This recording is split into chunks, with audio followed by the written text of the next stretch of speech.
جرح تتساءل أدواه ودماء تحضن ويبقى رجل مقبل بوجهه على النار فيقول يا ربي قد قبشني أي آذاني ريحها وأحرقني ذكاؤها يعني ذهبها فأصرف وجهي عن النار فلا يزال يدعو الله فيقول الله له لعلك إن أعطيتك أن تسألني غيره فيقول لا وعزتك لا أسألك غيره فيصرف وجهه عن النار ثم يقول بعد ذلك يا ربي قربني إلى باب الجنة فيقول أليس قد زعمت ألا تسألني غيره ويلك يا ابن آدم ما أغدرك فلا يزال يدعو فيقول العلي إن أعطيتك ذلك تسألني غيره فيقول لا وعزتك لا أسألك غيره فيعطي الله ما شاء من عهود ومواثيق ألا يسأله غيره فيقربه إلى باب الجنة فإذا رأى ما فيها سكت ما شاء الله أن يسكت ثم يقول ربي أدخلني الجنة ثم يقول ربي أدخلني الجنة ثم يقول أوليس قد زعمت ألا تسألني غيره ويلك يا ابن آدم ما أقدرك فيقول يا ربي لا تجعلني أشقى خلقك فيقول يا ربي لا تجعلني أشقى خلقك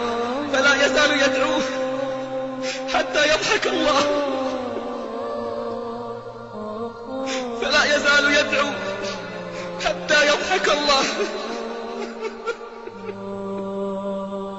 وربي لن نعدم خيرا من رب يضحك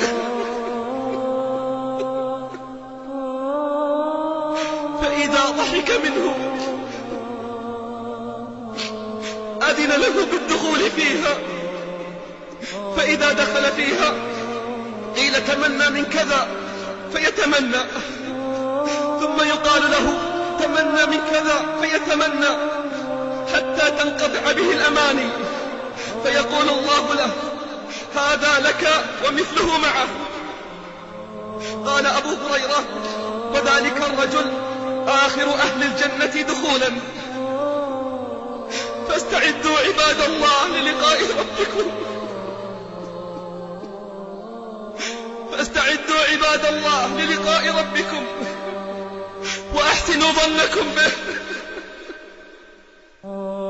وأحسنوا ظنكم به فإنه عند حسن ظن العبد به. أحسنوا ظنكم بربكم فإنه عند حسن ظن عبده به. ومن حسن ظن العبد بربه حسن العمل، ومن حسن الظن أيضا التوبة الصادقة وشكر النعم. عباد الله اتقوا الله واعلموا أنكم ملاقوه. اتقوا الله واعلموا أنكم ملاقوه. جرح تتساءل أدواه ودماء تحضن